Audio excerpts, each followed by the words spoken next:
I'd like to introduce Brian. Brian's going to talk a little bit about NCSA and sort of who you guys are and what you do, what your business goals were when you kind of came to us, and then we'll talk a little bit about the strategy and the tactics.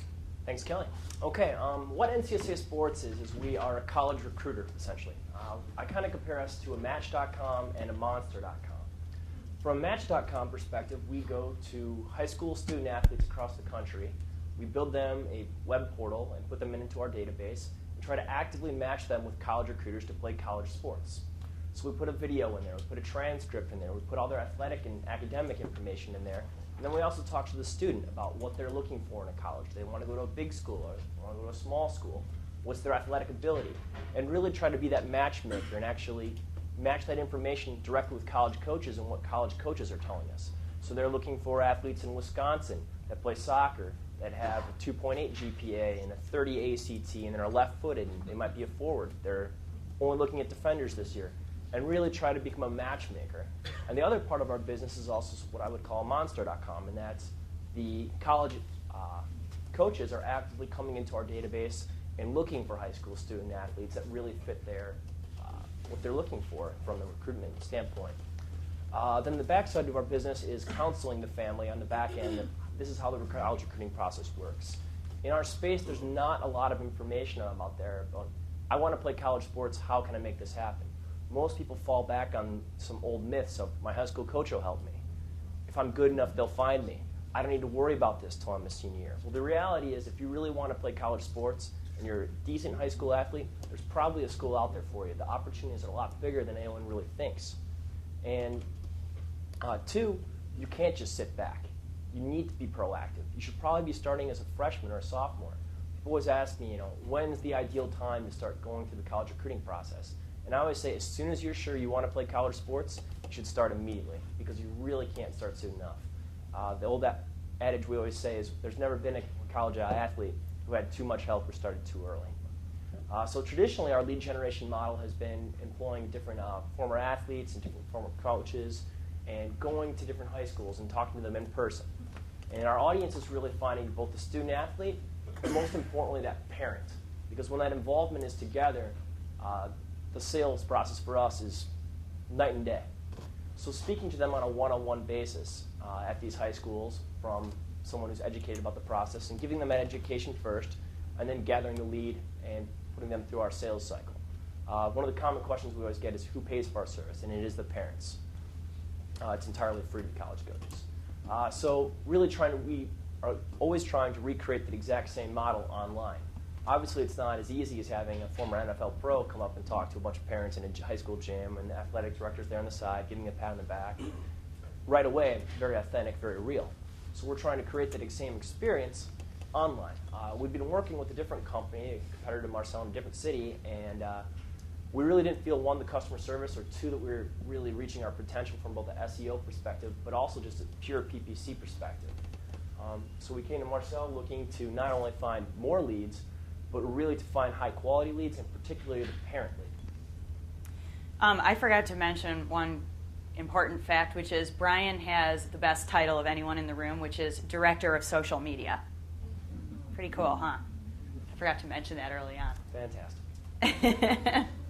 So that's when we started talking.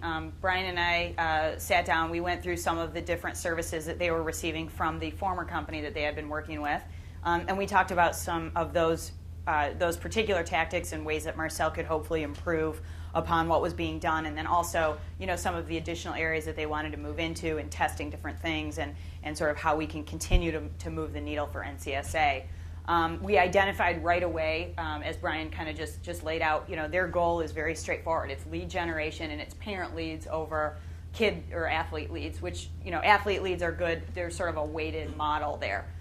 Parent leads are the best because ultimately parents are the ones paying the bill, so they're the best decision maker to sort of get in front of. The other goals were that they wanted to streamline their paid search campaign. They felt that the agency they had worked with prior was in more of a sort of set it and forget it kind of mentality, where it was up and running, it was sort of doing okay, but hadn't seen a lot of changes or impacts or updates or optimization, so wanted to kind of see what a set of fresh eyes could bring to the table. And then we wanted to do more with the blog. Brian, you want to talk just for a minute about the blog and sort of the impact there? Yeah, we started the blog probably a year and a half ago, and we knew it was an important thing to do. I'm sure everyone's been told, start a blog. It's the first thing you should be doing. So we started that blog, and it powered our newsletter, and it powered a lot of our different social outlets, but we weren't really seeing the search engine optimization aspects of the blog. And what Marcel recommended we do is actually fold it within our website, which really helped our long-tail search.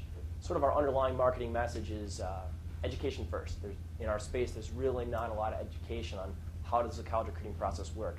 So our blog and all of our marketing materials are basically telling you, this is how you do it for free. You can either come with us and get a professional to do it, or you can do it on your own. So the blog is really powering that, and Marcel really helped us to, one, syndicate that, and two, to really boost our overall search results. Yeah, and I think that's something that we see quite frequently, unfortunately, where blogs are on a different site or they're hosted somewhere else and they're not integrated into the main website, which unfortunately really sort of prohibits, as Brian was mentioning, some of that search engine optimization to really kind of drive through the blog. So that's something that we definitely try to work with you on, is how to make sure that you're getting credit with the search engines for all the good content. And typically blogs are the item on the website that's updated the most frequently, right? Because most people are blogging 2, 3, 4, 5 times a week at this point. So you want to be able to get credit for that.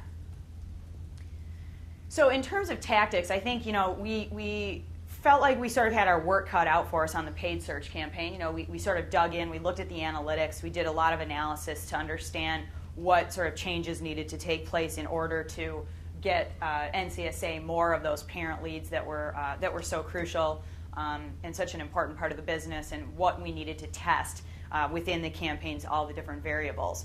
And one thing that we found was that if we were able to expand the budget, we could then take advantage of something called day parting, which a lot of people are familiar with. You could day part your television ads, you can day part your radio ads, you can also day part your online search ads.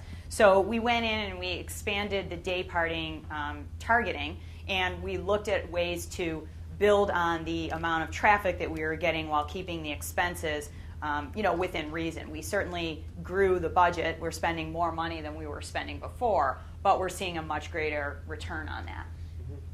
And as the budget grew, the cost per lead went down. So. Yep, and those were things that we were monitoring very carefully. And again, it goes back to understanding the goals of the campaign. So you know that if you set out to increase your leads, that you have to watch those cost metrics. And if most clients are reasonable and understand that, okay, if you're asking me for more money, I'll try it, but I have to see a better return. And if I see that better return, I'll continue to work within those bigger budgets. And sometimes we have a very, very hard time with this, and other times, we're able pretty quickly to show those types of results. So, Brian, you want to talk a little bit about this one, sort of the increased CPAs and conversions? Well, I guess you could probably speak a little bit better on this one. Well, this graph breaks down all of these different metrics, starting in January, going through October, and then it looks at last year versus this year. So what we can see here is basically that the clicks are going up and the conversions are going up, but the CPA is going down. So they're spending more money, but they're getting more leads, which leads to the CPA going down. The biggest thing was cutting out the fat and not advertising and putting up some more content ads in places that were either bringing us student leads or not bringing us leads at all. And that became really apparent the longer with Marcel, is that even eventually our overall budget started to go down because the fat was targeted pretty quickly. So the results were pretty night and day, as the graph shows, over last year when we were with a different company. I actually met Kelly at this event last year. We were looking to make a change, and I knew things weren't right, but I couldn't really put my finger on it. And by really looking for that fat and looking where our leads were coming from, as opposed to just a click, it became night and day to us for cost per acquisition. Yep, and I think that another important point, we talked a little bit about this with DePaul, is that NCSA has been very open to our ideas and testing things. And that's one thing that we've been able to do quite a bit with your team is, hey, let's try it. Nobody knows until we try something whether it's going to be effective or not. And we don't always, hit the ball out of the park. There's some things that we've tested that haven't converted well for us. but we all are on sort of the same team in terms of knowing what the goal is of the campaign, how we're going to test it, how much time we're going to let it run, how much money we're going to put towards it, and when we're going to pull the plug and say, okay, that was not effective, or when we're going to say, this is really working, let's do more. And that's something that I think has worked really well for us. Yeah, I mean, YouTube didn't work out so great for us. Facebook didn't work out so great for us, but a lot of things have hit for us. We tried new copy in our AdWords. I thought it was going to line up great with our landing page, and they were a colossal failure. So really, just staying in touch on a constant basis whenever we were running a test. We weren't afraid to spend the money as long as we were constantly on top of it and constantly testing it. We just finished a test on a website optimizer with Google, which is working out great for us. So, we weren't afraid to test anything and take their advice. Some things worked and some things didn't. But the open communication back and forth was key for us to have the trust to run that test in the first place. Yeah. And this slide just shows over a time period here, for the year. We're looking at referring site traffic on this graph from 2008 January through October versus 2009 January through October. And we can see that referral traffic is up 88%. We also do look at key performance indicators, which I talk about all the time. So anyone that talks to me on a regular basis hears me say this over and over and over again. It's not just conversions. Conversions are key, but there are a set of behaviors that need to take place before the conversion happens so that we understand if that conversion is going to take place or if we're close or if we're way off the mark. And those are things like pages per visit and bounce rate, which are KPIs that we watch on a regular basis for NCSA, and those have vastly improved since we've put some of these programs in place. So these are the types of things that are pretty, relatively standard from a paid search campaign perspective, but a lot of agencies will sort of, do the set it and forget it and sort of just let it run for a while and kind of hope for the best because maybe they're focused on other things or new initiatives. But oftentimes, paid search can be one of the best sources for that conversion rate and for those leads being generated. Yeah, I would just echo the exact same thing. None of the terms we just mentioned are groundbreaking. I'm sure everyone's heard them a million times. It's just the attention to detail and more communication about those terms and constantly monitoring them, which made all the difference in the world for us. Questions? All right. Anybody have questions at all for Brian?